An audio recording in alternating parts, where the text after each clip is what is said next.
Hey, Slick Talkers, thank you so much for tuning into this podcast. And I know that if you love this show, you'll also love my morning show called Good Morning Hospitality with my co hosts Michael Golden and Brandy Canali, as we spend 30 minutes every Monday morning to dive into the industry's top latest news and trending topics. So go check it out on wherever you find your podcasts at Good Morning Hospitality. And you can live stream with us on Monday mornings on LinkedIn, Twitter, Facebook, and of course, YouTube. Now, I hope you enjoy this episode. I would almost even say more directly for the audience, Mhm. it's almost like when you're self-managing your property and you're like, I'm really good at this. Let me start a property management company. And all of a sudden you're running vacation rental property management company.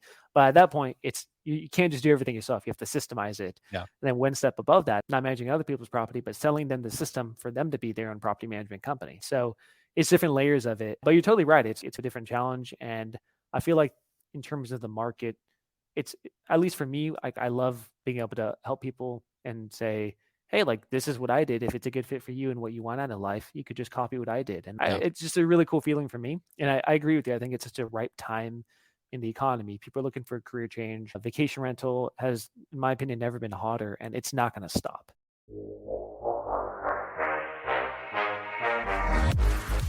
You're listening to Slick Talk, the hospitality podcast, a podcast for those who are in and around the hospitality industry who love, live, and breathe what they do. You can join us for candid and unscripted conversations with hospitality experts and founders as we go deeper into their personal stories while they're sharing their triumphs and trials that got them to where they are today. I'm your host, Will Slickers, and you're listening to an episode of Slick Talk, the hospitality podcast. Now, let's begin.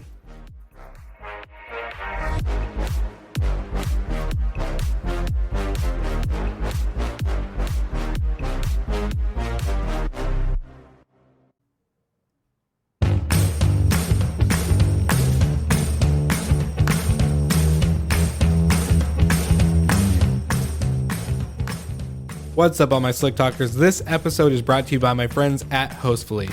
Now, these are the days where enough is enough with managing multiple calendars for your properties in order just to make sure you don't get double booked. And not having a website for your guests to get to know your story and book direct?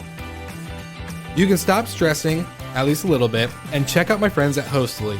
Hostfully was created by hosts for hosts, and they understand the importance of centralizing operations, inboxes, calendars, and of course, keeping up with the times and the industry data. You can go to hostfully.com, use my code SlickTalk20 to get access to their digital guidebooks and their property management software. I use them as well, and I love the simplicity of their product. Now, I hope you enjoyed this episode of Slick Talk, the hospitality podcast. Now sit back and enjoy.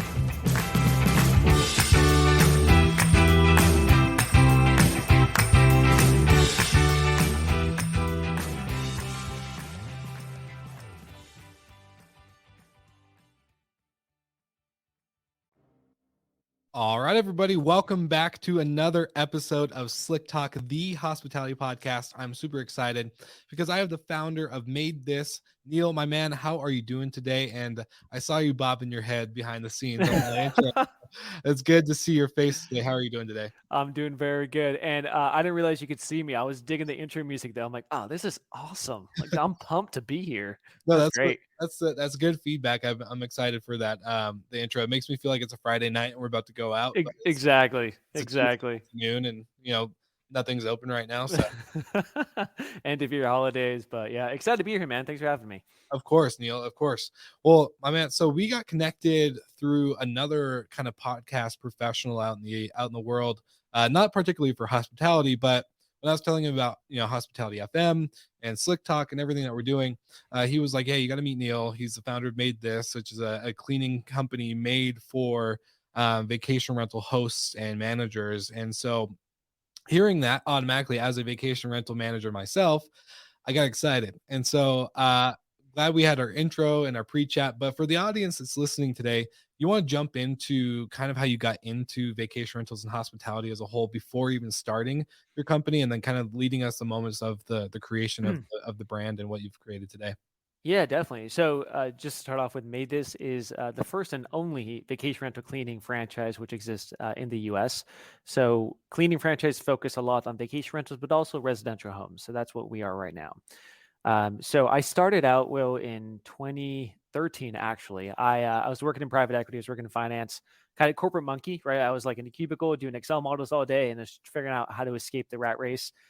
So reading a bunch of articles, and I really wanted to quit my job and travel. That was kind of what I wanted to do. And I tried a bunch of things, did marketing, e-commerce, like whatever I thought you would need to do in order to quit your job and travel.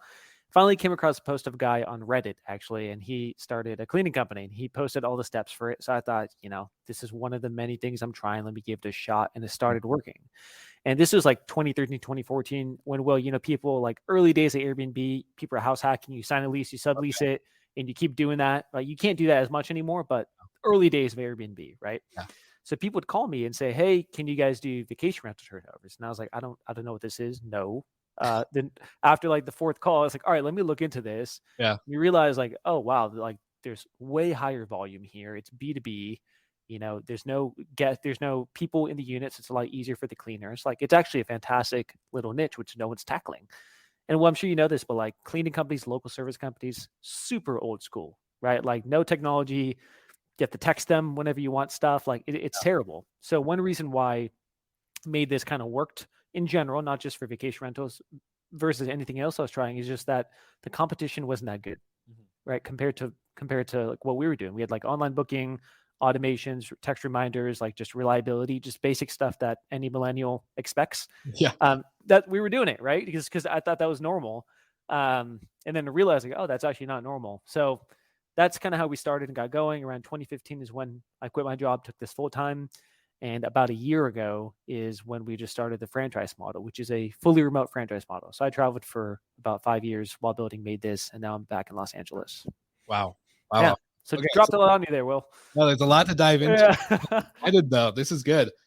So for the obvious like growing demand part, like you obviously saw like this was a need because you're getting so many inquiries on it.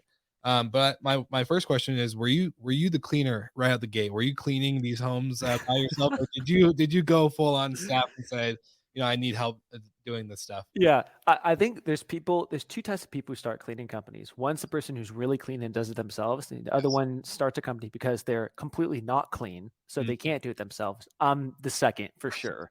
Like, so I would have got fired immediately if I did the cleaning. So I've never done a cleaning for a property besides checking in, helping out hosts, things like that, but I haven't actually done the cleaning. Okay, awesome. Well, it's good to know because I think like a lot of people start off right out the gate doing everything themselves, and I think it's really important because like not everyone's made to or like wired to work that way, if that makes sense. Like, Yeah, absolutely. you're obviously, if you're not a clean person in your own home nor anywhere else that you stay, whether it's a vacation rental or a hotel or whatever, your parents' house, like my parents would kill me if they saw how my house or my home gets every now and then due to lack of being up to date with all my stuff. But like, I think if you have the mind of the business and you know how to operate and you know how to create structure and systems, that gives you a lot more credibility in order just to get a streamlined company that's more efficient rather than doing everything yourself and losing, the attention to detail that you need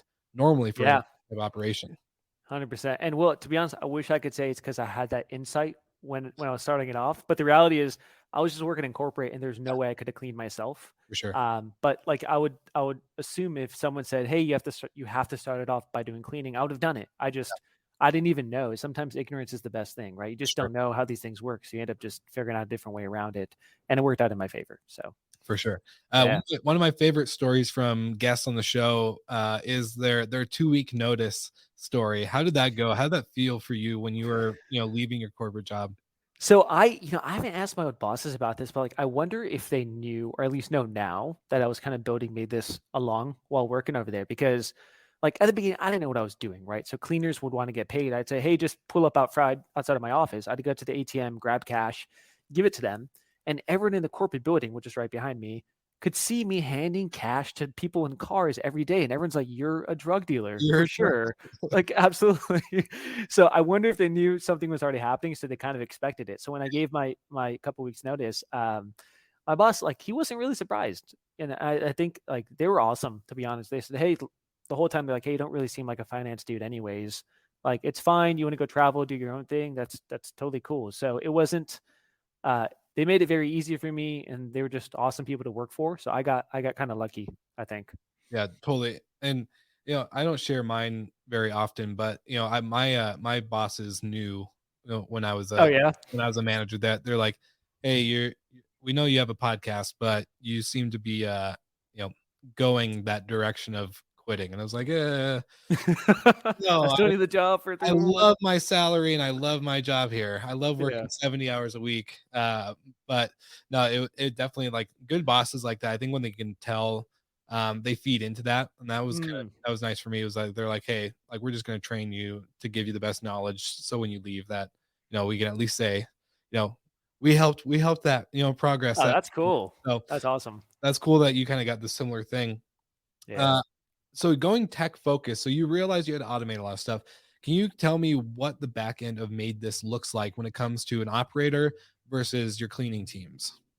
Sure. So you mean on the tech stack, right? Yeah, tech Yeah. stack, just overall, let's say I get a booking in my Florida property. What's the steps that happen in between Sure. booking to check in to check out? I'm going to describe it from the owner's end, and I'll describe what actually goes on the back end here. So from the owner's end, uh, let's say I have the consultation call with you. It's a good Mhm. fit. We say, great. I'll tell you to fill out the type form with your information of like your entry information, location, Dropbox information, a picture of everything needed. What I do is we use a software called VR Scheduler on the back end. I'm not sure if you heard of VR Scheduler, Will. I We I know Jill Mason very, Oh, very there we go. Yeah, it's an awesome team over there. yeah. So that's the software we chose. We used another one before that, and I think we probably have tested out every single one in the Yeah. industry. Just for us, from a cleaning company perspective, this was the best fit. So we load you onto there, and what we'll do afterwards is we'll tell you, hey, here's a welcome email. You're all set up, Will. Good to go. You can log in. You could see the upcoming reservations which are happening. We could see like the quick check-ins and checkouts based off your reservation calendar because we sync with your iCal. Okay. So that's it. So Do on you your guys end, connect, like, if I had a property management software, like, let's say Hostfully or mhm. whatever, would you guys wanna integrate with that way, or does iCal work better for you? I think both of them are pretty much the same because they both pull from the same backend. So it doesn't really matter. We can integrate with any calendar. And Cool. the cool part is we could see what when your check-ins and checkouts are happening as far in advance as like years. If you have booking reservations years from now, we can see how long the length of the stay is, meaning we know if it's a deep cleaning or not. Mm, We see everything, right? And then there's all the notes in there as well. So cool. on the customer's end, it should be very, very seamless. Now on your end, if you want to submit a request to us saying, hey, cancel this one because it'll show as a reservation, but don't, it's not a real reservation, it's an owner block. You Yeah, can just hit a submit request button and we'll get that as well. cool. Now, what happens on our end for that is we have you assigned two cleaners, a primary and a backup. Mm, The primary is the one we want to go as often as possible. But the reality is cleaners don't work every single day of the week. They take vacation, they get sick. So we always try to assign a backup. To be honest, this is the hardest part for homeowners to understand is I can't send the same cleaner every single time. I would love to. They just don't work all the time. yeah, So sometimes they'll fall in love with the cleaner. So I only want this cleaner who cleaned the best. It's just not always possible. But we'll try to match them with the same cleaners who can go. And the cleaner will go hit the button, check in.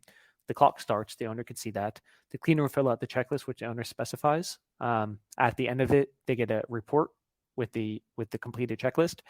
And also, the cleaner will know any issues. Issues being you're running low on supplies. Here's some damages, and if so, we'll get notified about that, and then it gets pushed over to the owner as well, so the owner can action that. So the goal is just to make it as seamless as possible for the owner, so that you like literally do not need to worry about the cleaning at all. yeah. And would the owner be responsible for the inventory? Is the housekeeper, they're managing the inventory in the linen closet, the cleaning supply, all that stuff, or Yeah, that's so. This is a part where so the quick answer is the owner has to do that. okay, Anything the delineation is anything maintenance or property management related, we cannot do. cool. And we've strayed into that territory before, and it's always bit us. And Yeah, I think we figured out, hey, we're just going to stay in our lane. It's cleaning only. We can't replace light bulbs. yeah. We can't restock supplies, except in very. Sometimes there's like owners who've been with us for years who say, "Hey, I'm in Japan. I really can't. Can you please just do it?" Mhm, Then we'll do it. We just won't own it as our primary task. for sure. That Yeah. makes sense. Yeah, because we always are, I think that's the big management. Like, I trust my cleaners pretty well. Like, they've been vetted, they do a good job, they meet the Mhm. checklist. But it's always the how do we manage this inventory and balance of oh my gosh, soaps and shampoos and Yeah. all the other little guest amenities and just like laundry pods and dishwasher pods and So how all. do you do it, Will? Well, we actually are partnering with a company called Sojo that just automatically sends this package to the housekeeper or to the co-host in the area, Yeah. and they just go unpack it. They put each little piece into its designated spot, whether it's a bathroom or the kitchen, and that's it. It's nice and Wow. neat Do and they brand. ship it to the house directly, or they ship it to the cleaner? You can pick. You can ship it to the house directly. I don't recommend that because when you have guests there, it comes like a They might take day. it. It comes like a day early usually. Okay. You check out, so because it's a shipping and logistics thing that you have to like manage. But we just send it to our co-host or to the housekeeper if they're on top of, like, we have our Florida lady. She just is on top of it. Hmm. So we just send it to her a day before checkout. She brings it to the home, cleans, unpacks it, places it where it belongs, and voila, she's done. Wow. There Yeah. we go. What is it called?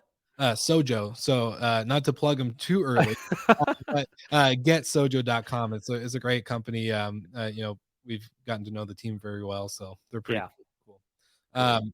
And they go off of your calendar, so they basically just do like that automated process for you. But anyways, enough about that. Yep. About you. So I'm curious to know, like, so 2015 versus 2021, completely different in a lot of ways. Yep.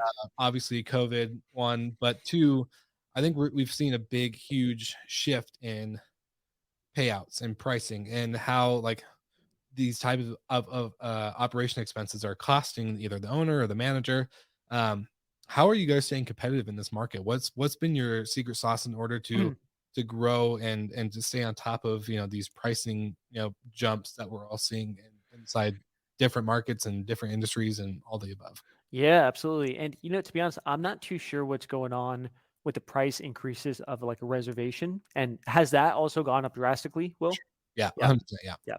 I mean, I guess it's all correlated and it's all relevant because labor has gone up Mhm, tremendously in every single industry, including cleaning, right? So for us, we have to keep raising our rates because the cleaners are just demanding more and more money. mhm, And our biggest thing is reliability.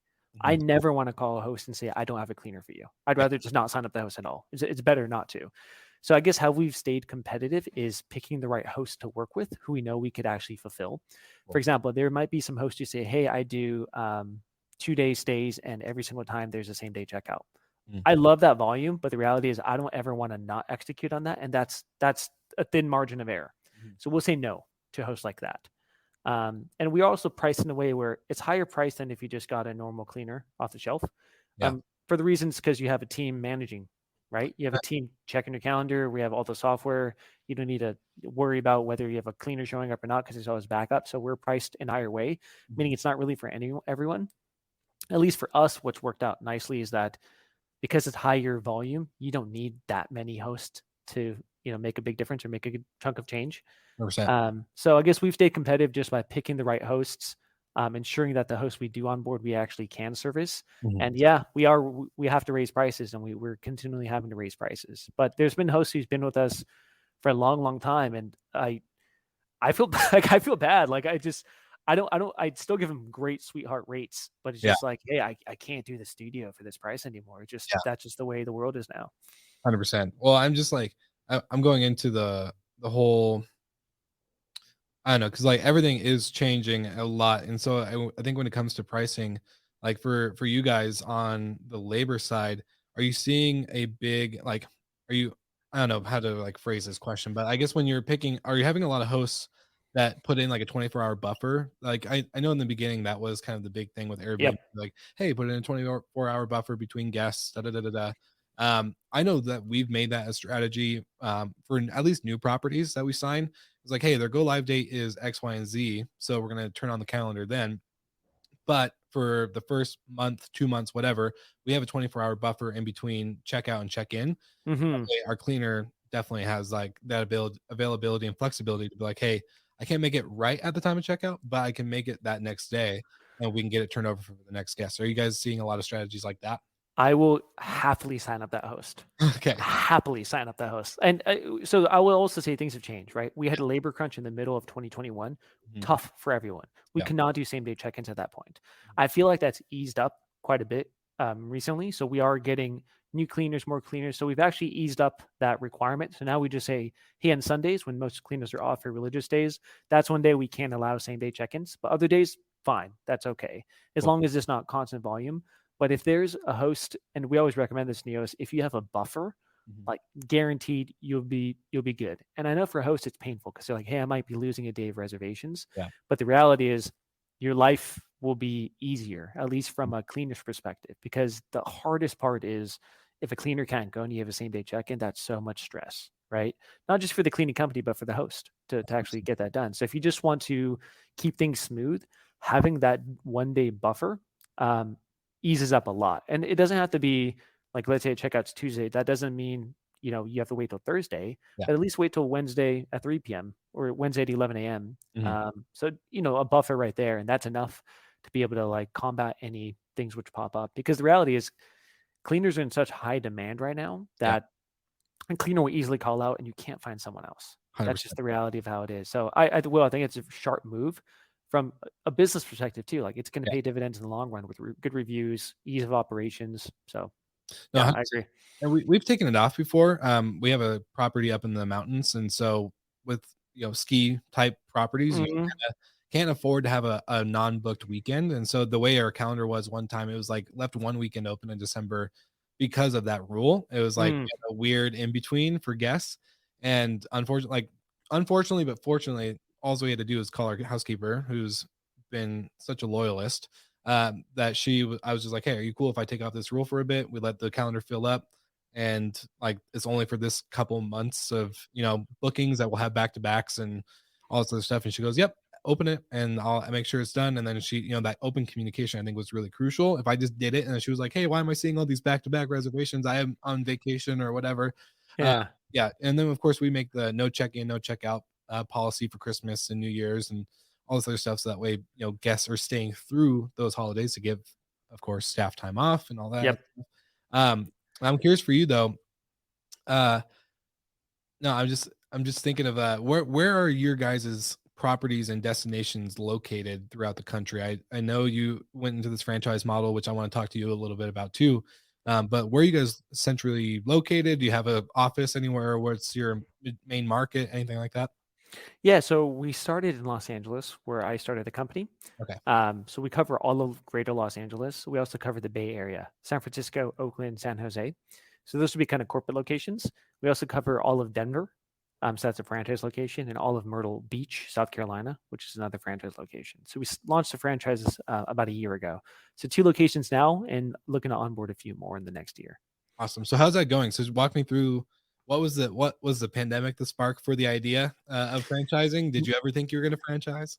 Yeah, it's so we started technically right before the pandemics when like I got the LLC and everything done, and then we really just launched in the middle of the pandemic, which is a weird time to be launching a vacation rental cleaning franchise. But I thought, all right, whatever, like let's go and see what happens, pretty much. No, I was trying to figure out a way to expand, and this type of model with as it relates to labor is tough to do under one umbrella, right? Yeah. I think you think about the companies who try to make this work. There's been like Handy, who's partnered with Airbnb before. They tried to do it with the Uber model. Mhm. The downside of that model is that you have scale, but you don't have quality. Mhm. Vacation rentals require quality because it relates to reviews in business, right? 100%. So that model didn't work. Then you have a hyper localized model where you have like individual cleaners, which you could have them do things like pick up supplies, like laundry, anything you need. For sure. Can't really scale it, right? So then you have a company like us who we're in one market. And I was thinking about how do we get across all these different markets? And if I do it myself, it's a lot to do. And I don't know if we'd be able to provide the personalized service, which you can only do on a local basis, right? You can't be Handy. You need to be locally in that market. So franchise, it seemed like the logical avenue of expansion as opposed to self-expanding or just only doing Los Angeles.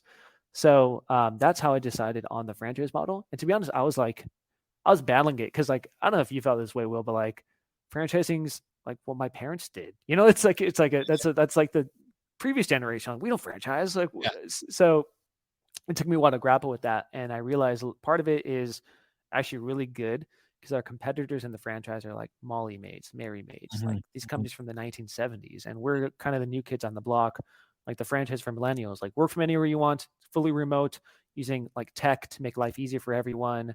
Um, that's the kind of model we're coming into it with. So I kind of enjoy being the new kid on the block in a very old school industry.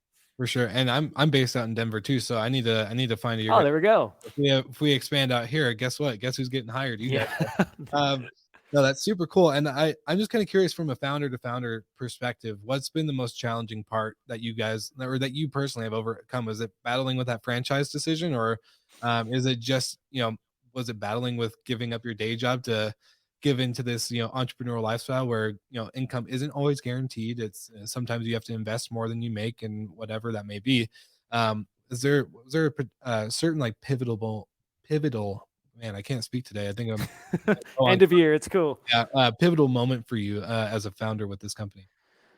Man, that's a great question. I guess I'll start from the beginning. I don't think it was as big of a jump for me to quit my job to go travel and build MaidThis, because at the time I think we were doing like 30,000 a month in revenue, and I knew if I quit and did it full time, it'd go way bigger, and it did keep growing from there. For sure. So that wasn't as big of a deal. I think jumping into the franchise part as the new business model was something completely different, right? Because you're going from selling cleaning and me running everything and having a hand in everything to say, I need to systemize this. All of a sudden sell people on the fact that, hey, buy this product from me and X years of your life because it works. Yeah. Right. It's a different sale. It's a much more high ticket sale. So I think that shift has been initially a struggle to like convince myself to do it. And now that I'm actually doing it, it is by far one of the toughest things I've done, but it's actually super fun. Yeah. I don't know how else to describe it, because like it's a different challenge. You're talking with different people. You're getting on podcasts like this. Like it's just a very different way of doing business, which I never really had. So it almost made me, it feels like I opened up a different company, which is completely separate. So I'd say this is probably the biggest challenge I've dealt with. And I'm liking it. That's cool. And I can see it like being like, you've had this product that you've been using. It's like when people create an app for themselves, right? They're like, I'm going to use this app because it's going to help my life. But then they put it on the Apple app store or whatever. And then all of a sudden these people start using it. And now it's becoming like the bones and structure of what they're doing. Do you feel like that's kind of what it's like for you? When, like, I've got this structure, I have this system in place that works, and I want to sell it to you in order to grow a, lifestyle, or maybe not lifestyle change, but like a brand that's going to change your life and help you create the lifestyle that you want. Us being millennials, tech, freedom of time, and better use of our passions and everything else that goes into our careers. I think we've all seen through 2020 that a lot of people are starting to question, is this what I want to do with my life? Am I happy? What makes me happy? And you get to kind of sell that dream via your franchise. So that's a great way to say it. And I would almost even say more directly for the audience, it's almost like when you're self-managing your property and you're like, I'm really good at this. Like, let me start a property management company. And all of a sudden you're running vacation rental property management company. But at that point, it's, you can't just do everything yourself. You have to systemize it. Yeah. And then one step above that is not managing other people's property, but selling them the system for them to be their own property management company. Right. So it's different layers of it. But you're totally right. It's like, it's kind of a different challenge. And I feel like in terms of the market, it's, at least for me, like, I love being able to help people and say, hey, like, this is what I did. If it's a good fit for you and what you want out of life, you could just copy what I did. And like, it's just a really cool feeling for me. And I agree with you. I think it's such a ripe time in the economy. People are looking for a career change. Vacation rental has, in my opinion, never been hotter, and it's not going to stop. Right. So it seems like a very good, perfect storm is kind of what I'd say.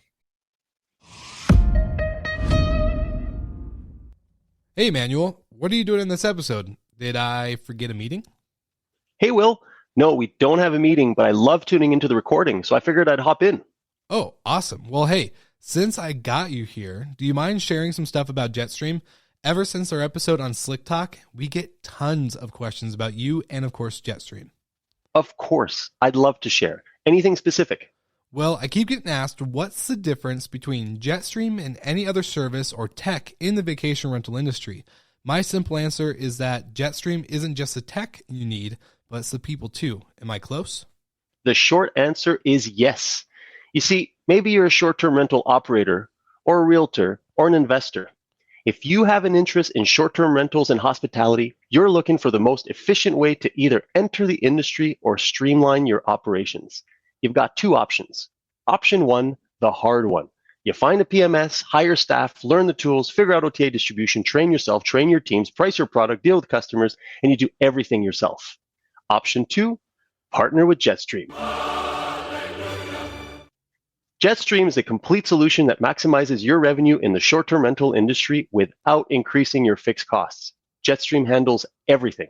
So I don't need to sign up for vacation rental software or worry about distribution headaches.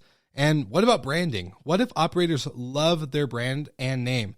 Do they have to give that up in order to be powered by Jetstream? Absolutely not. Jetstream does all of this white labeled under your brand name. Everything. You focus on delivering on-site guest delight and growing your inventory. Jetstream handles the rest. And to make it even easier for your listeners and anyone else who stumbles across this podcast, anyone who mentions code SlickTalk50 will receive 50% off the first 3 months. All right. Coming in big with the 50% off for our listeners. Well, hey, Emmanuel, I just want to say thank you so much for shedding some light on the power of Jetstream and being such a great industry partner. I do have to get back to this episode though, but let's get together soon for another virtual happy hour. First round's on me. Sounds good, Will. See you soon. Yeah, I agree. I agree with that. That's a good statement there. Yeah. I am curious. So asking you, the greatest struggle that you've had versus now, I want to kind of go into the more like success part. Like obviously the franchise is a big piece of that success, but LA is not a small market. That's for sure. So starting there, and I don't know, do you have any just like personal success stories that you just have milestones throughout starting the company? Because I don't know, I posted a post on LinkedIn. December 27th was the 2-year mark for going full-time podcast entrepreneur type stuff, and just doing a lot of reflection and seeing these milestones that were hit along the way, the support along the way. Anything for you that sticks out from just kind of jumping all in and any current? Yeah, I mean, I guess there's like key moments that come to mind, and I'll list a couple of them. One of them, I remember when I quit my job, and part of the reason I started is my parents had video rental stores. Do you remember those? Well, like the old Blockbusters. Oh yeah. Right. So they had their own private ones. Mid 2010s, they weren't doing that well.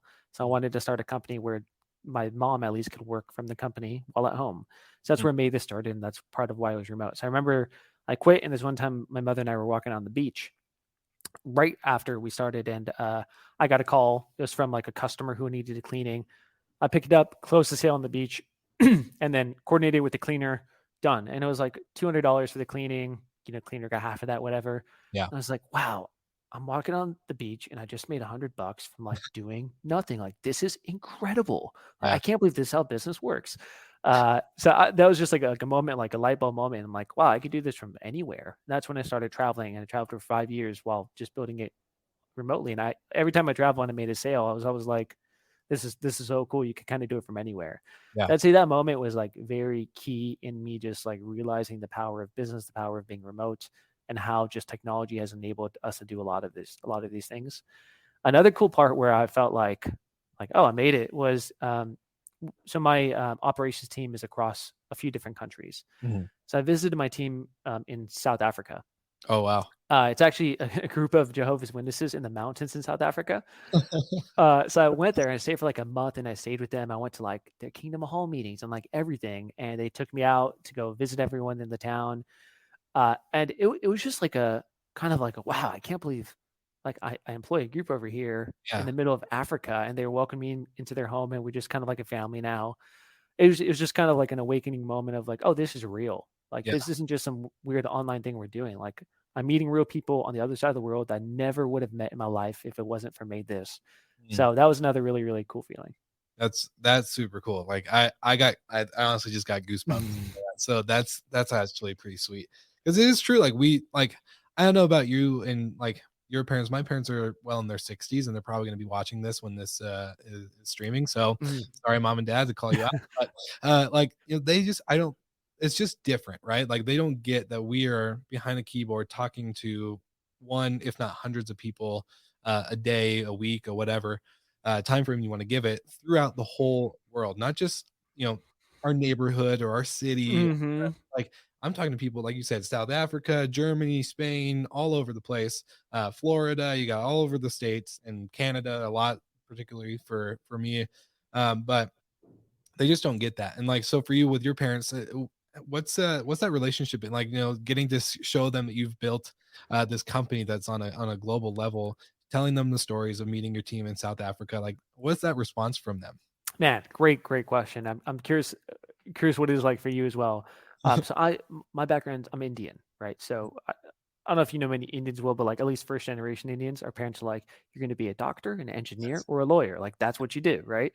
So I was working in this great lucrative job in finance, and they kept thinking like, so you're going to quit this job, you're going to Yeah. start a cleaning company, and you're going to go travel. Like, are you kidding me? Like, what are you doing? They would never be the type to ever tell me no, which I love them for. But at the beginning, they were extremely worried, even though they didn't vocalize it to me. And as they saw the company grow and grow and grow, and especially that first year where I quit, and then in 1 year the company doubled, then Wow. I think they had more confidence of like, oh wow, like he knows what he's doing. And I think the cool part is my mom was also involved in the company and helping out with some of the day to day, so she kind of got to see the growth. So now I think it's what my dad until like 2 years ago was like, so when are you going to go back and work in like finance again? I'm like, Dad, I've been doing this for like 8 years. Like we have a franchise. Like, so I think it took him a while to get it. Yeah. But now that they see I'm doing this and I'm doing well, they've been happy, and they haven't said much. That's How's cool. it for you, Will? Uh, uh, I don't know. I don't think they get it as much, in the sense of like I manage a couple of their homes, so they get that part, but they don't get the Mm, podcast, and which is like honestly my main business. I'm a COO, co-founder for Recreation Rentals, but then I'm CEO, solo founder for Slick Talk Media, Hospitality.fm, all these things. Bring on a team, and like they just don't get the podcasting space, which is understandable. Like, when people were making money off of YouTube, everyone's like, "What? How are you a millionaire off of YouTube making videos?" yeah. Um, so it's kind of, that same thing. My parents had different expectations for me growing up, in the sense of they wanted me to become a pastor. So Oh wow. I was called to the church and to lead Yeah. and be preaching every Sunday. But for me, just particularly, I just, I love people in that sense. I love, connecting and being Mm-hmm. deep and conversational, but it was more in the sense of not through church. I just wanted to just take that barrier away. And then also, I think when I found hospitality, for me, it found like my true sense of like I struggled with depression super bad prior to multiple like years of just being depressed and not knowing Mm-hmm. who I was. But then like getting into entrepreneurial like adventures and finding hotels and hospitality and travel and all these things, like I started to really try and not try but find who I was as a person outside of that. So Mm-hmm. it actually freed me in a lot of ways, and I think my parents now today can see, this isn't just a some little podcast that we're It's a fad. yeah. It'll go away. Yeah. So I didn't think it would get to this point. I just started out boredom. So like I think from seeing that it wasn't like a planned out thing for me to go into this business. Um, it was just a hobby and then turned into a business. I think that was a little off-putting for them, especially when I quit my day job as a hotel manager. That you know would scare almost anybody. Yeah. But yeah, it's worked out. So at the end That's of the day, awesome. I It's think been 2017 is when you started the podcasting. so yeah, 4 years I've been doing the podcast, but I quit my day job 2 years in. So December 27th, 2019 was my Wow. full time start Very date. cool, man. Yeah, Yeah. yeah. So cool stuff. But no, I find it very interesting because my friend Tejol Patel, she kind of tells the same story. First generation parents from India. They were very like, hey, you're gonna go become a doctor, a lawyer, or whatever. Mm, They're actually hoteliers. So hers was a little bit different. It's like, hey, mhm. you better not leave the industry. You're going to become a hotelier like us. And so, Yeah. it's, That's like that. The Patel motel industry is like a mafia clan. Like it truly is. It's crazy. yeah, no, it's been really cool though to like see like her change it and like Mm, kind of bring in that millennial, spice to it. It's like, hey, I'm not going to do it the old way. Obviously, the old way wasn't working.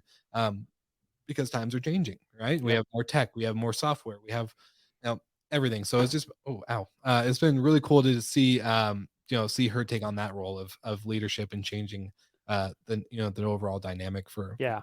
too. So Cool. That's awesome. yeah. That's cool to hear. Well, I'm curious for you. So, we're recording this 2022 or sorry, 2021. Wow, I really just need coffee today. But we're going into 2022. Hmm. You are obviously trying to grow the franchise side now, but what's the next step? What are you going to be hitting the ground running in Q1, Q2 of 2022 to really make Made This like just take off in more directions than you expected?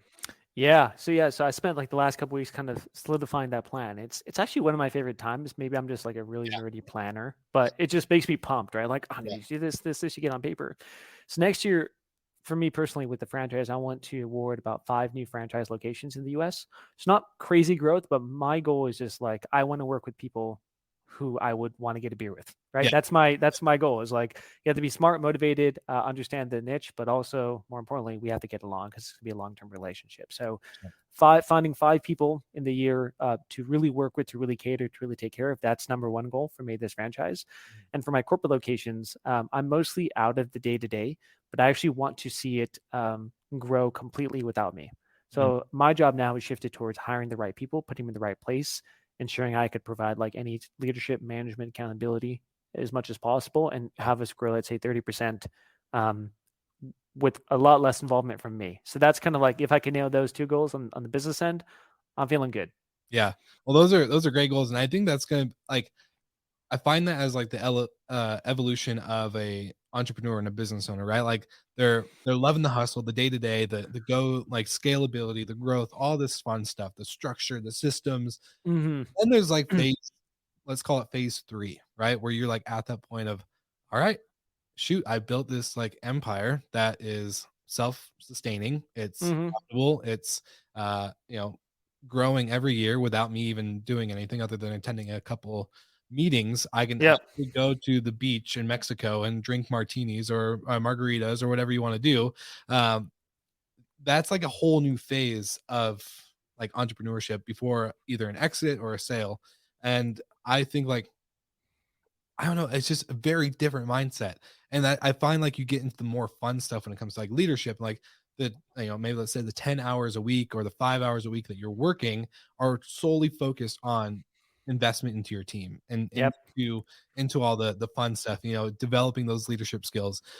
So for you, I guess, do you find passion and excitement in the growth and leadership side for the people that you're working with and having work under you? Yeah. Yeah. Great question. I think kind of what you mentioned with like the phases and like the lids and where you're capped at, like it, Yeah. it makes so much sense because just in this last month, I kind of realized when starting a business, you oftentimes hire doers, people who will follow you with direction, and you give them direction, you tell them what to do, and Mhm. you have to keep telling them direction what to do. It's almost like if you're an octopus, it's one of your tentacles, right? Is like you're still the one moving it, but they're the ones doing it for you. Mhm. Um, we do that in early in business because those people are often cheaper. It's easier to hire. You want to be a little bit more involved. And I realized only recently it's hard to get out of the mindset when you do it for a long time, right? You just end up with those types of people, great people, but not ones who will allow you to fully exit the business. So what I realized is my focus now is on hiring people who aren't dependent on me giving them direction or not dependent on me like babysitting them Mhm. in some ways. Like I need people who could take this to the next level completely without me. Yeah. That doesn't mean they're always better at me than stuff. Like they Yeah. could be 80, 90% as good as I am at the task, but that's fine as long as they're self-sufficient. 100%. So that's a lot of my focus now is finding those right people. Then you're right. I think the leadership part of it and making sure the pieces are into place to coach them, provide guidance, provide structure. And I think that's going to depend on like what your skill set is. Yeah. Like for me, it might be more about I think I'm pretty good in the business at figuring out what the real problem is and then creating a system around it. Mm. I might not be as good at like holding people accountable to the system where I know I'm not good, Yeah. but I could find it. So I'm going to try to focus on that part and find other people to button up the part I'm not good at. So that's going to be a lot of my focus is getting those right people in the door. Since the model's set, like we know what we got to do, we just got to execute it. For So sure. No, yeah, I love that plan. Well, hey, I love to ask every guest on the show one final question before they go. And let's hit it. while the listeners are in and they're on their app, whether it's Spotify, Google, Apple, or hospitality.fm, our newest player, if people are looking at the show notes, what was the one link you'd want to send them to learn more about you, to learn more about Made This, anything, anywhere you want to send them? Yeah, I would probably say www.maidthisfranchise, MaidThis franchise.com. From there, you could even get the link to my direct website for more information, other podcasts I've been on, but the whole franchise opportunities on there. And at least for what I'm seeing, I think, to be honest, a lot of the best people to run this are people who understand the niche, which is hospitality, right? Sure. Then it's a layup. It's just literally what you're doing. You're just adding another piece of the pie of that supply chain into your portfolio. So yeah, very much again, look forward to chatting with anyone who sees this and thinks it's a good fit. Awesome. Well, hey, all Slick Talkers listening right now, you will get a link in the show notes. So go ahead, like and subscribe. All things MaidThis. Follow and tune into more episodes like this. Neel, I want to say thank you so much for joining me today on the show. I look forward to watching you grow and scale, and hopefully, having a couple nice drinks on the beach in 2022. Definitely. Thanks, Will. My pleasure.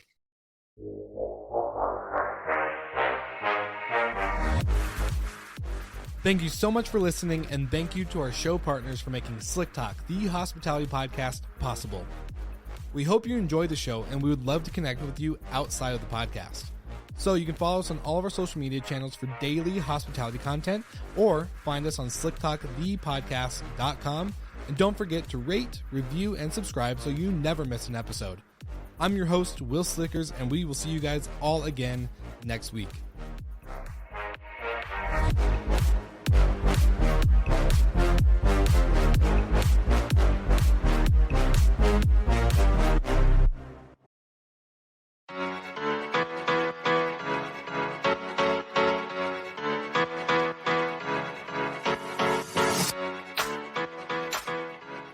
Smart locks, smart thermostats, automation, and a solution for any hotel and vacation rental company.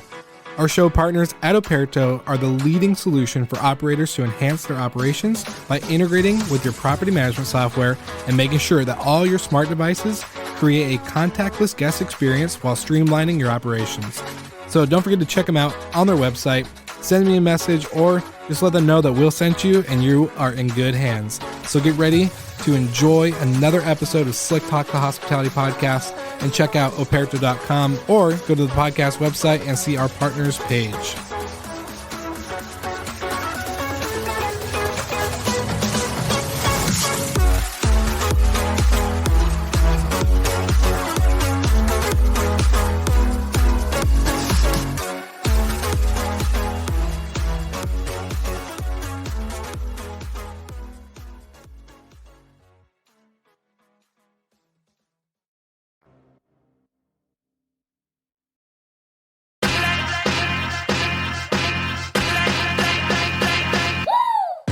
What's up, everybody? If you've gotten this far into the episode of Slick Talk, the Hospitality Podcast, then you are amazing, and thank you so much for tuning in.